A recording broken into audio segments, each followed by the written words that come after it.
प्यारे दोस्तों, राधे राधे, जय श्री कृष्णा।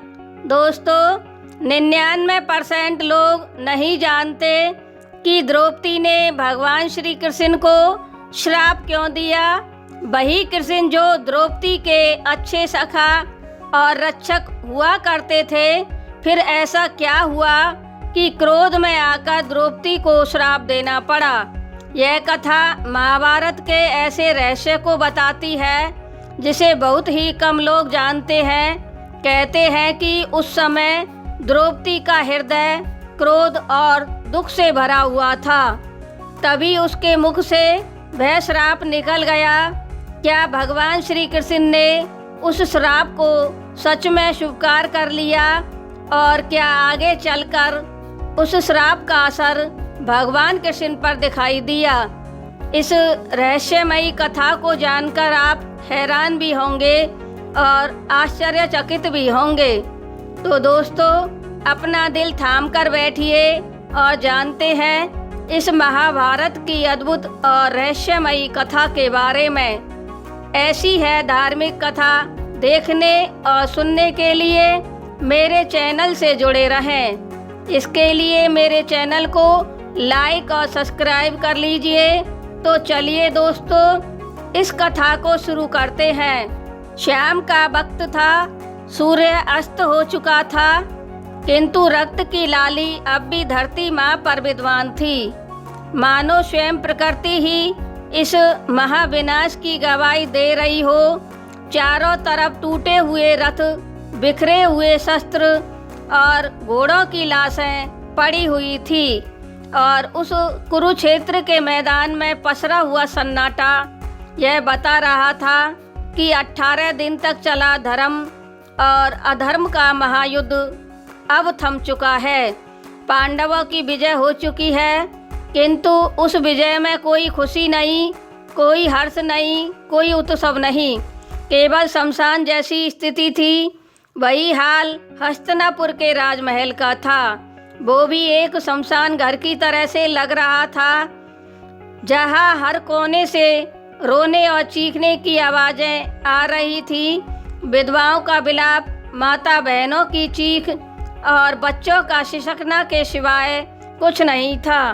उनके बीच वही द्रौपदी जो अग्नि से उत्पन्न हुई, जिसने जीवन भर अपमान सहा, वनवास किया और दुख सहा, फिर भी वह जीवन जीने के लिए अड़ी रही।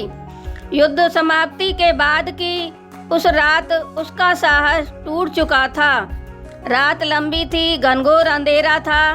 महल में सभी हारे थके पांडव गहरी नींद में सो चुके थे। सभी ने सोचा कि अब युद्ध समाप्त हो चुका है और चारों तरफ अब शांति है। अब भय वाली कोई बात नहीं है। कौरवों की प्रतिशोध की अग्नि तो अभी भी जीवित थी। द्रोणाचार्य के पुत्र अश्वत्थामा की आंखों में प्रतिशोध की अग्नि अभी भी जल रही थी। उसने इसी रात अपने पिता की मृत्यु का बदला लेने के लिए प्रतिज्ञा कर ली। वह चुपचाप पांडवों के महल में घुसा और तलवार खींची और सोते हुए पांचों पांडवों के 5 बच्चों के सिर धड़ से अलग कर दिए। वे बच्चे बहुत ही मासूम थे। उन्होंने अभी युद्ध करने के नियम भी नहीं सीखे थे। काल ने उन्हें नींद में घेर लिया। खून बहता रहा और वो 5 मासूम काल के साए में गहरी नींद में सोते रहे। सुबह जब द्रौपदी ने उनके कक्ष में प्रवेश किया तो उसने सोचा कि वे सभी माँ की आवाज़ के साथ मुस्कुराते हुए उठेंगे, पर वहाँ जो द्रौपदी ने दृश्य देखा तो वह देखकर शन्न रह गई। उसकी आत्मा चीख पुकार करने लगी। 5 बच्चों के शरीर से रक्त बह रहा था। वे खून से सने हुए पड़े थे। चेहरे उनके शांत थे, जैसे गहरी नींद में सो रहे हों, पर वह नींद कभी टूटने वाली नहीं थी। एक पल के लिए द्रौपदी मौन हो गई। फिर अचानक से एक ऐसी चीख निकली कि सारा महल जाग उठा। फिर एक एक बेटे को गोद में लिया। बेटा प्रतिवंद्या, बेटा सुतसोम, बेटा श्रुतकर्मा बेटा शतानिक और बेटा श्रुतसेन, उठो बेटा, जल्दी उठो बेटा, तुम्हारी माँ आई है। बेटा आंखें तो खोलो, देखो देखो तुम्हारी माँ आई है। लेकिन उसे कोई उत्तर नहीं मिला। द्रौपदी के आंसू उनके चेहरों पर गिरते रहे। उस समय महारानी नहीं एक माँ की आत्मा रो रही थी, किंतु उसके बेटे तो लाश थी, वे अब कभी नहीं जाग सकते। इसके बाद ये समाचार पांचों पांडवों के पास पहुंचा। भीम जो पांचों पांडवों में सर्वशक्तिमान था, मारे क्रोध के कांप उठा। अर्जुन की मुट्ठियां मिच गई। नकुल और सहदेव मौन खड़े रहे। युधिष्ठिर का सिर झुक गया, किंतु द्रौपदी की दृष्टि उनको छोड़कर किसी और को ही देख रही थी।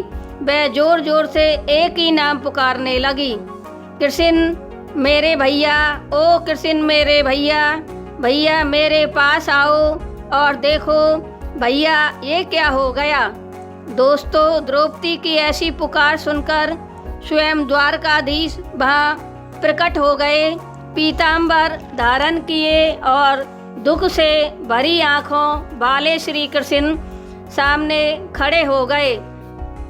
द्रौपदी ने उन्हें देखा और अंदर का दबा हुआ सारा दर्द एक ज्वालामुखी की तरह से फट पड़ा और चीखती आवाज में कहने लगी, भैया जब भरी सभा में मेरी लाज बचाने तुम आ गए, जब दुर्योधन के भाई दुशासन ने मेरी चीर खींची तब तुमने मेरी रक्षा की, और जब कभी मुझ पर कोई संकट आता था तब तुम पुकारते ही आ जाते थे।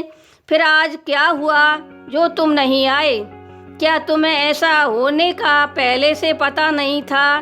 क्या मेरे बच्चों की पुकार तुम तक नहीं पहुंची? क्या मेरी ममता उन बच्चों में नहीं थी जो तुमने उन्हें मरने के लिए छोड़ दिया? कृष्ण मौन थे और सिर नीचे झुकाए हुए थे। उनकी आंखों से आंसू बह रहे थे। साथ ही वे काल चक्र के नियमों से बंधे हुए थे। साथ ही वो जानते थे कि जो मनुष्य जितने समय के लिए इस संसार में आता है वह उतने समय ही इस संसार में रहता है। दूसरी बात, युद्ध का परिणाम यही रहता है, लेकिन कृष्ण को द्रौपदी के लिए ऐसा कहना व्यर्थ था। वो एक दुखी माँ थी। द्रौपदी रोते रोते कृष्ण के सीने में हाथों से प्रहार करने लगी। तुम सर्वशक्तिमान थे, तुम्हें सब कुछ पता था, फिर भी तुमने मेरे बच्चों को उस दुष्ट से नहीं बचाया। क्यों भैया क्यों? दोस्तों, द्रौपदी की आवाज़ में एक तरह की शिकायत थी, पीड़ा थी। कृष्ण के प्रति विश्वास भंग था, लेकिन प्रेम उतना ही था। पूरा सभा कक्ष आश्चर्यचकित था, उसे कोई भी नहीं रोक पाया। सभी शांत खड़े हुए थे और द्रौपदी को देख रहे थे। द्रौपदी आगे बढ़ी और बड़े ही दुखी भाव से बोली, तो सुनो कृष्ण, आज अगर मेरी गोद सूनी हुई है तो कल तुम्हारा भी परिवार समाप्त हो जाएगा। जैसे मैं अपने बच्चों के शवों पर रो रही हूँ, एक दिन तुम भी अपने परिवारजनों के शवों पर रोओगे। तुम्हारा भी यदुवंशी परिवार आपस में लड़ झगड़ कर नष्ट हो जाएगा। तुम अपने परिवारजनों की मृत्यु को अपनी आंखों के सामने देखोगे और कुछ नहीं कर पाओगे।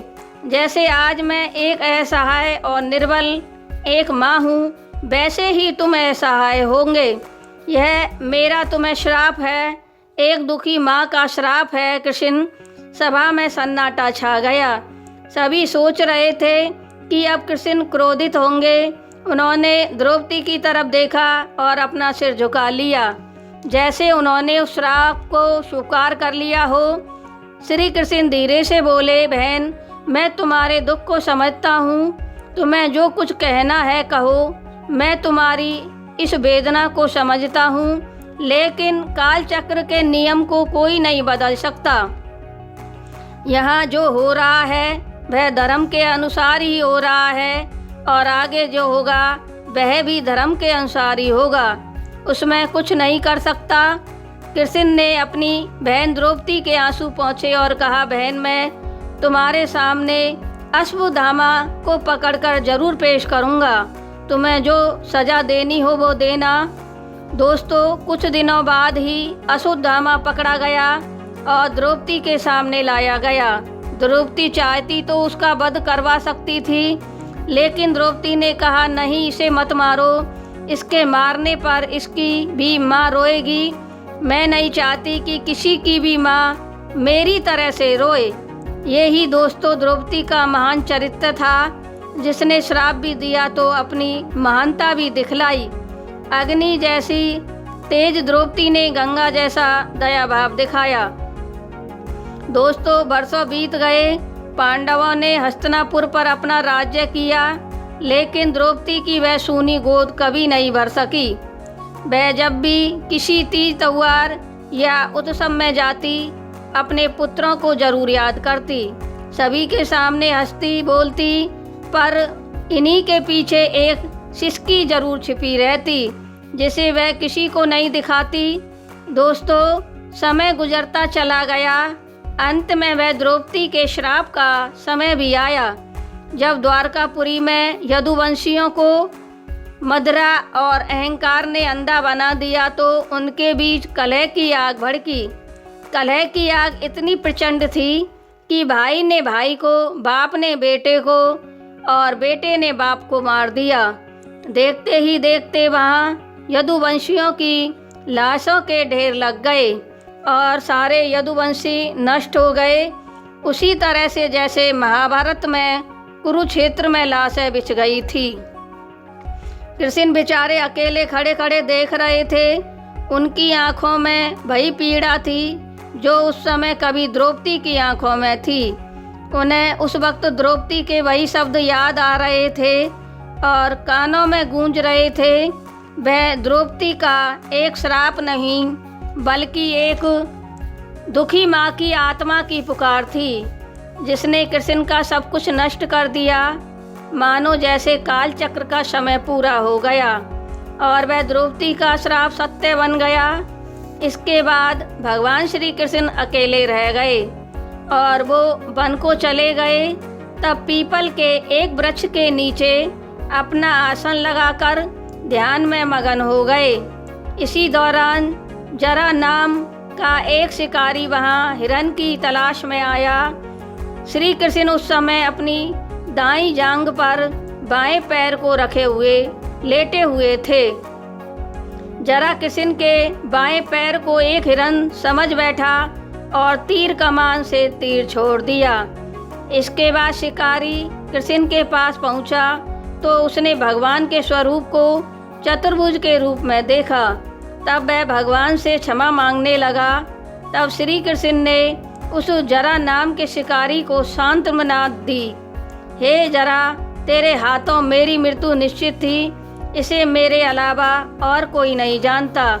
तूने ऐसा करके कोई गलती नहीं की है, बल्कि मेरा काम और आसान कर दिया है। मैं तुम्हें वैकुंठ धाम प्राप्ति का आशीर्वाद देता हूँ। कृष्ण बोले, हे जरा, तुम मेरी बात ध्यान से सुनो। त्रेता युग में मैंने राम के रूप में जन्म लिया था और सभी लोग मुझे मर्यादा पुरुषोत्तम श्री राम के नाम से जानते थे। उस समय मैंने सुग्रीव के बड़े भाई बाली पर छिपकर वार किया था। उसकी सजा मुझे आज मिली है। हे जरा, तुम त्रेता युग में वाली के नाम से जाने जाते थे। ऐसा कहकर श्री कृष्ण ने अपना शरीर त्याग दिया और विष्णु धाम को चले गए। दोस्तों, यह एक ऐसी कहानी है जिसमें भक्त और भगवान दोनों ने दुख को सहा और कभी कभी भक्त भी भगवान से रूठ जाता है, तो वह रूठना भगवान से संबंध तोड़ना नहीं होता, बल्कि वह भी एक प्रेम और स्नेह होता है। द्रौपदी का वह श्राप द्रौपदी का नहीं, बल्कि एक माँ की चीख थी। स्वयं द्रौपदी का तो कृष्ण के प्रति वही स्नेह और प्यार था। दोस्तों, यह थी मेरी आज की कथा। आपको कैसी लगी? पसंद आई हो तो चैनल को लाइक और सब्सक्राइब करें तथा वीडियो को अधिक से अधिक शेयर करें।